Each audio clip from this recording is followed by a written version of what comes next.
ಮಲ್ಲಾಪುರ ಗ್ರಾಮದ ದುರ್ಗಾ ದೇವತೆಯಲ್ಲಿ ವಂದಿಸುತ್ತಾ ವೇದಿಕೆ ಮೇಲೆ ಆಸೀನರಾಗಿರುವಂಥ ಸರ್ವರನ್ನು ರಮೇಶ್ ಹರ್ಜನ್ ಅನ್ನ ವೇದಿಕೆ ಕಡೆ ಆಗಮಿಸಬೇಕಾಗಿ ವಿನಂತಿ.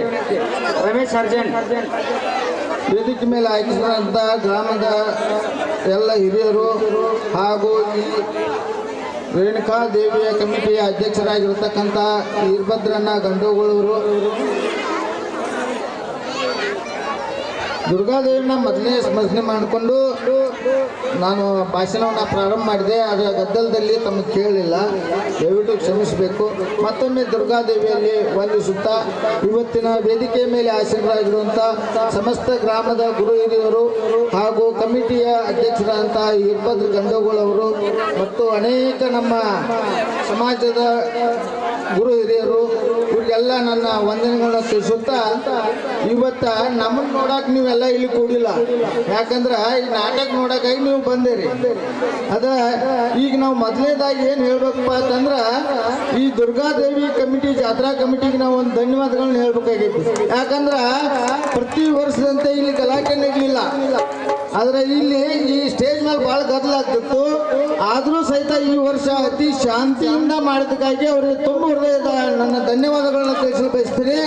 ಅದೇ ರೀತಿ ಯುವಕರೆಲ್ಲ ಇವತ್ತಿಟ್ಟು ಚಂದಾಗಿ ಜಾತ್ರಾ ಮಾಡಿದ್ರಲ್ಲ, ನನ್ನ ತುಂಬ ಹೃದಯದ ಮಲ್ಲಾಪುರ ರೈತ ಸಮಸ್ತ ನಾಗರಿಕರಿಗೆ ಹಾಗೂ ಎಲ್ಲ ಸಮಸ್ತ ವೀಕ್ಷಣೆ ಬಂದಿರ್ತಕ್ಕಂಥ ಎಲ್ಲರಿಗೂ ಈ ನಾಟಕವನ್ನು ಶಾಂತಿಯುತವಾಗಿ ಏನು ಗದ್ದಲಾಗದಂತೆ ನೋಡಿಕೊಂಡು ಈ ಗ್ರಾಮಕ್ಕೆ ಅತ್ಯುತ್ತಮ ಹೆಸರನ್ನು ತಂದು ಕೊಡಬೇಕಂತ ಕೇಳಿಕೊಂಡು ಗ್ರಾಮದ ಹಾಗೂ ಈ ಕಮಿಟಿ ನಾಟಕ ಕಮಿಟಿ ಅವರು ಅತ್ಯಂತ ಯಶಸ್ವಿಯಾಗಿ ನಾಟಕ ಪ್ರದರ್ಶನ ಮಾಡಲಿದ್ದಾರೆ.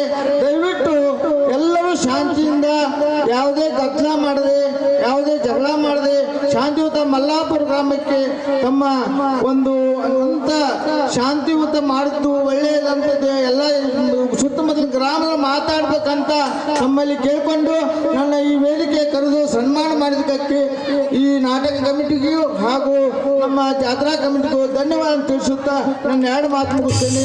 ಜೈ ಹಿಂದ್, ಜೈ ಕರ್ನಾಟಕ, ಜೈ ದುರ್ಗಾ ಮಾತೆ. ಅದೇ ರೀತಿಯಾಗಿ ಈಗ ಆಗಮಿಸಿದಂತ ಮಾವೀರ ಹುಲ್ಲೋಳಿ ಅವರಿಗೆ ಕೆಂಪಣ್ಣ ಗಂಡಗೋಳವರಿಂದ ಮಾಲಾರ್ಪಣೆ.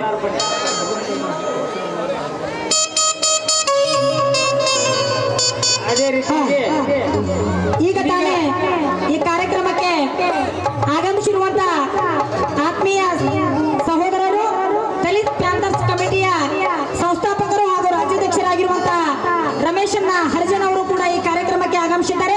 ಅವರಿಗೆ ನಮ್ಮ ಈ ಘಟಪ್ರಭಾ ಮಲ್ಲಾಪುರ ಪಿಜಿಯ ವತಿಯಿಂದ ಹಾಗೂ ನಾಟಕದ ಕಂಪನಿ ವತಿಯಿಂದ ತುಂಬು ಆಧಾರದ ಸ್ವಾಗತವನ್ನು ಬಯಸುವುದರ ಜೊತೆಗೆ ಅವರಿಗೆ ಸನ್ಮಾನ ಸಮಾರಂಭವನ್ನ ಅತಿಥಿಗಳು ಮಾಡಬೇಕಂತ ಕೇಳ್ಕೊತಾ ಇದ್ದೇವೆ.